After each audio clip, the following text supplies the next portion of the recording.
Hello दोस्तों, welcome to horror podcast creepy stories.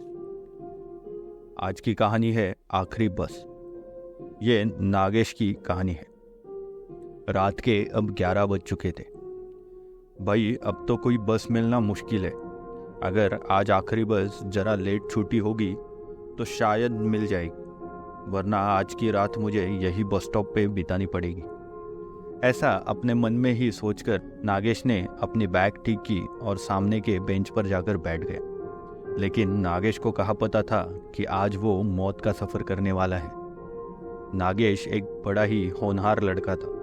उसने अपने जॉब के बल पर गांव में ज़मीन ली और उस पर घर बनाया था।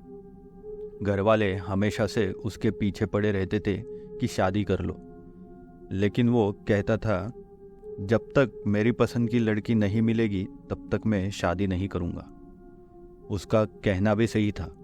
उसके दोस्तों की शादी टूट चुकी थी या फिर उनमें झगड़े चल रहे थे, इसलिए वो चाहता था कि कोई ऐसी मिले जो उसको समझे। नागेश अपनी घड़ी घुमाकर टाइम देख रहा था।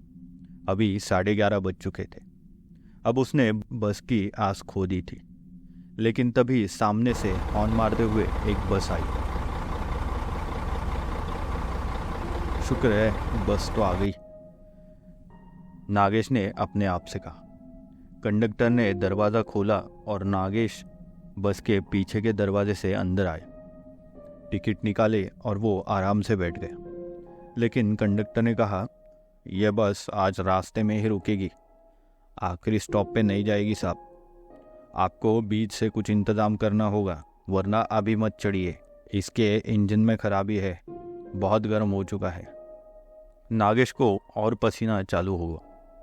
रात बढ़ रही थी, लेकिन परेशानी ख़त्म होने का नाम ही नहीं ले रही थी। जो होगा अब देखा जाएगा, ये सोचकर नागेश खिड़की से बाहर देखने लगा। ठंडी हवा अंदर आ रही थी, काफ़ी अच्छा लग रहा था। उसने सामने बस में देखा तो ड्राइवर के पीछे कोई बैठा था। उसने खड़े होकर देखा तो वो एक औरत थी। इतनी रात को इस रास्ते पे कोई औरत को नागेश ने इससे पहले कभी देखा नहीं था। उसने सोचा कि ड्राइवर या कंडक्टर का कोई रिश्तेदारी होगा।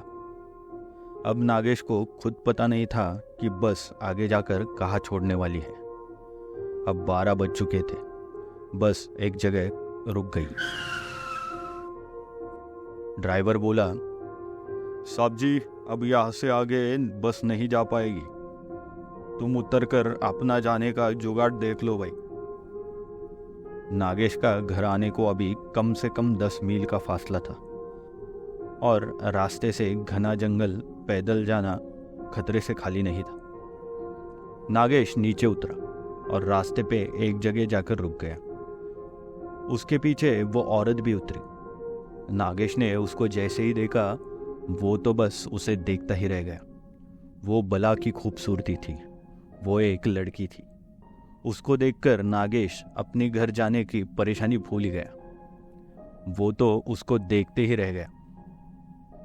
उसको भी कुछ ऐसे ही किसी खूबसूरत लड़की की तलाश थी। सामने जाकर नागेश ने उससे बात करना चालू किया। आप इतनी रात को कहाँ जा रही थी? ये बस वाले भी ना ऐसे बीच रास्ते में ही उतार देते हैं।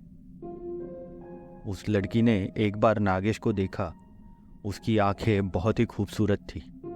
नागेश उसकी आंखों में खो गया। कुछ बोल पाता तभी उस लड़की ने कहा, मेरा घर यही पास में है, पैदल ही जा सकते हैं। अगर आप चाहो तो मेरे घर चल सकते हो। नागेश ने सोचा एकदम से कोई उसको घर चलने के लिए कह रहा है। वो ज़रा संभल गया।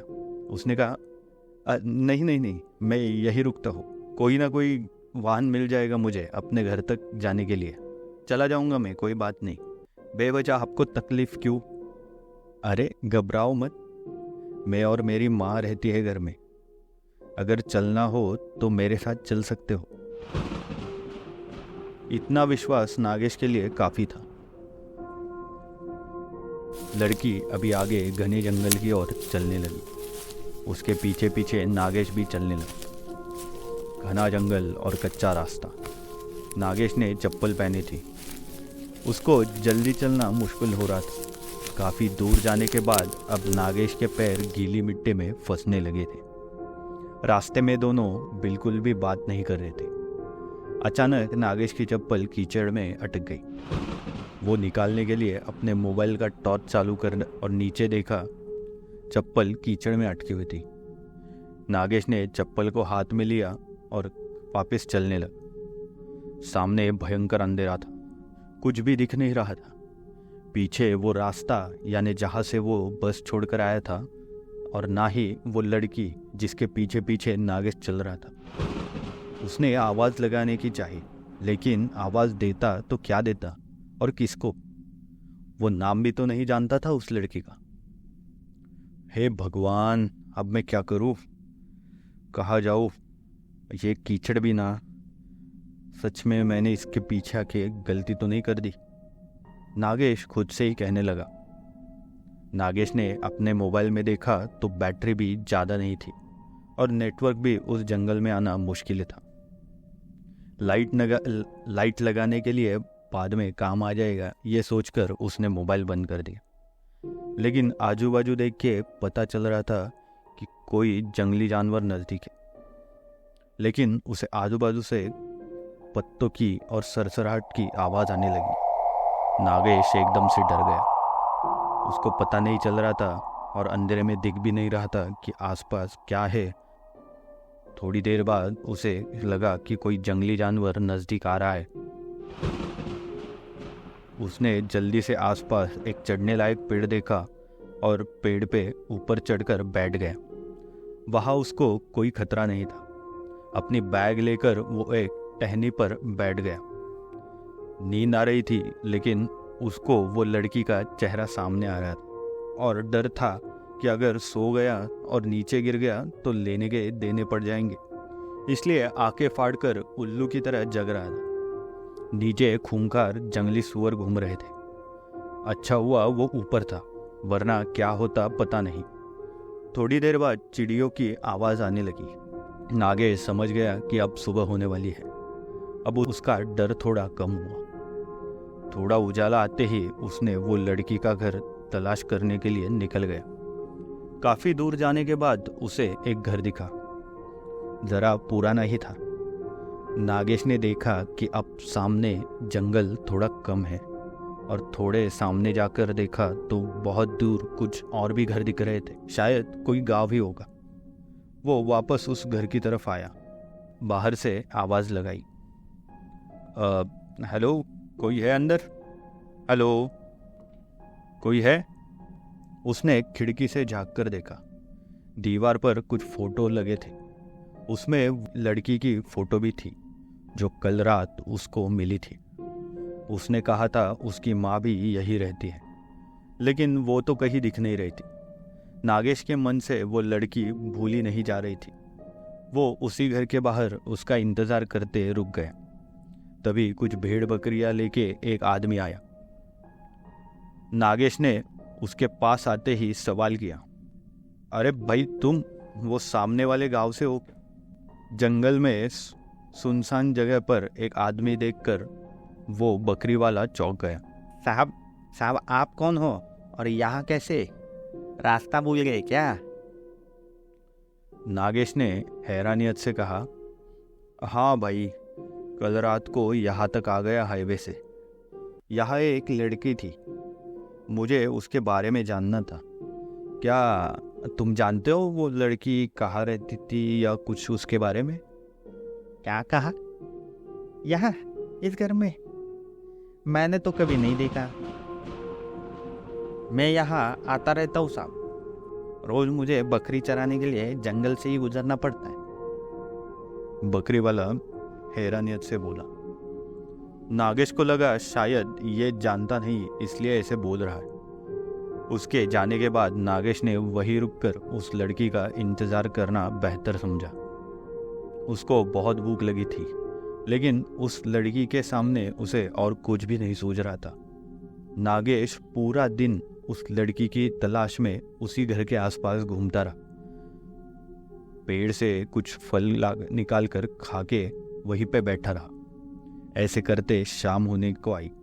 वो बकरी वाला वापस जाते हुए नागेश से मिला और पूछा, साहब कोई आया या नहीं? आप बेवजह ही रुके हो, यहाँ कोई नहीं रहता। मैं इतने सालों से बकरियां चरा रहा हूँ, आज तक कोई नहीं दिखा। नागेश सोचने लगा कि अगर यहाँ कोई नहीं रहता तो फिर वो कौन है जो फोटो में है और मुझे यहाँ तक लेकर आई। मुझे देखना है कि वो कौन है। कुछ देर बाद रात हुई। इतनी देर से न वो लड़की आई और न उसकी माँ।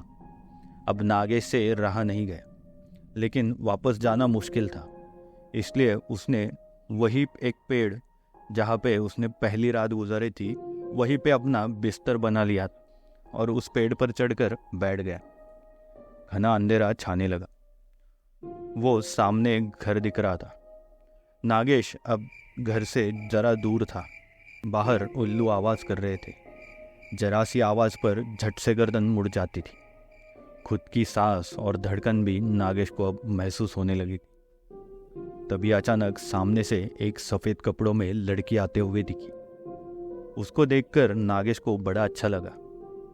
चलो, जिस बात के लिए इतना कुछ किया, आखिर वो दिखी तो। अब वो पेड़ से उतरने की कोशिश कर रहा था। तभी उसकी नज़र उसके साथ चल रहे एक और परछाई की तरफ गई। वो एक आदमी था और वो उसके पीछे पीछे चल रहा था। अब नागेश वहीं रुक गया और ऊपर से सब देखने लगा। वो आदमी 6 फुट लंबा था। थोड़ा हट्टा कट्टा लग रहा था, जैसे मानो कोई पहलवान हो। उसके चेहरे पर बहुत ही मुस्कान खिल उठी थी, जैसे मानो उसने कोई जीत कर ली हो। अब वो लड़की उस घर की तरफ आ गई। लड़की ने घर का दरवाज़ा खोला और अंदर गई। उसके बाद वो आदमी भी उसी घर के अंदर चला गया। अब नागेश को रहा नहीं गया। नागेश आग बबूला हो रहा था, क्योंकि जिस लड़की के लिए उसने इतनी देर राह देखी थी, इतना टाइम पेड़ पर गुजारा था, वो किसी और आदमी के साथ जा रहे थे। ये देख नागेश बहुत चिढ़ गया था। वो पेड़ से उतरा और घर की तरफ जाने लगा। तभी अंदर से एक चीख गूंजने लगी। वो आदमी तड़प रहा था, चिल्ला रहा था, बचाओ बचाओ, मुझे छोड़ दो, मुझे माफ करो, मैंने तुम्हारा क्या बिगाड़ा है।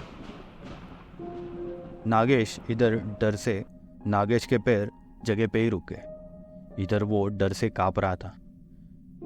अब वो फिर से उस पेड़ पर चढ़ गया।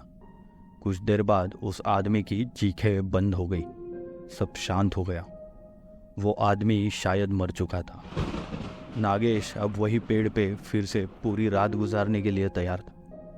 अब उसको वो लड़की के बारे में कुछ भी अच्छे ख्याल नहीं आ रहे थे। नागेश बस सुबह का इंतज़ार करने लगा।